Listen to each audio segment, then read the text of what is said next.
Dr. Kate Tulenko joins me now from just outside of Washington. She's the founder and CEO of Covus Health. Thank you very much for your time. Now, what more can you tell us about this condition? How much do scientists actually know about it at this point?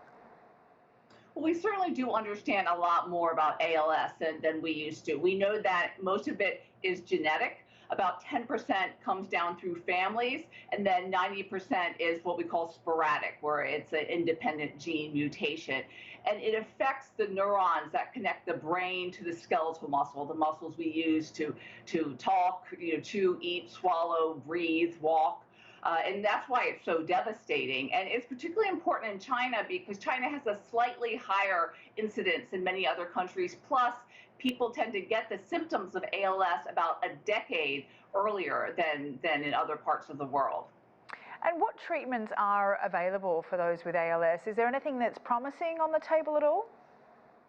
There are about 4 treatments that are available now, but they're what's called disease modifying, meaning that it can slow the disease down, but it's not a cure and it cannot reverse the damage. The scientists are looking at some potential new therapies now, and that's why this database is so important because there are only at any given time about 50,000 people with ALS alive in the world. It sounds like the China database already has about 20% in them, which is fantastic. And you need large numbers of patients in order to be able to do trials to find out what's effective. So, in fact, let's turn to China then. Obviously, we saw in that report that progress is being made in terms of building a database of patients.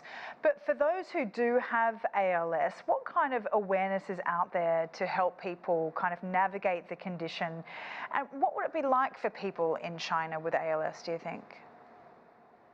Well, ALS actually is a very strong community. It's one of the strongest rare disease communities. And unfortunately, in China, for many people, it's a difficult situation because a death for ALS usually occurs from respiratory failure, when you can no longer breathe on your own. And many in China don't have access to ventilators, which people would need to prolong their lives. And we certainly know that COVID, even though there's no specific numbers, we're sure it was very difficult for the ALS community because if they got COVID, they were so much more likely to die from it because of the weakness of their lungs to begin with.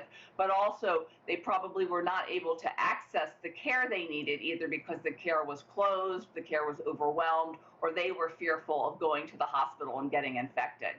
Dr. Tulenko, thank you very much for your time. Dr. Kate Tulenko there, CEO and founder of Covus Health.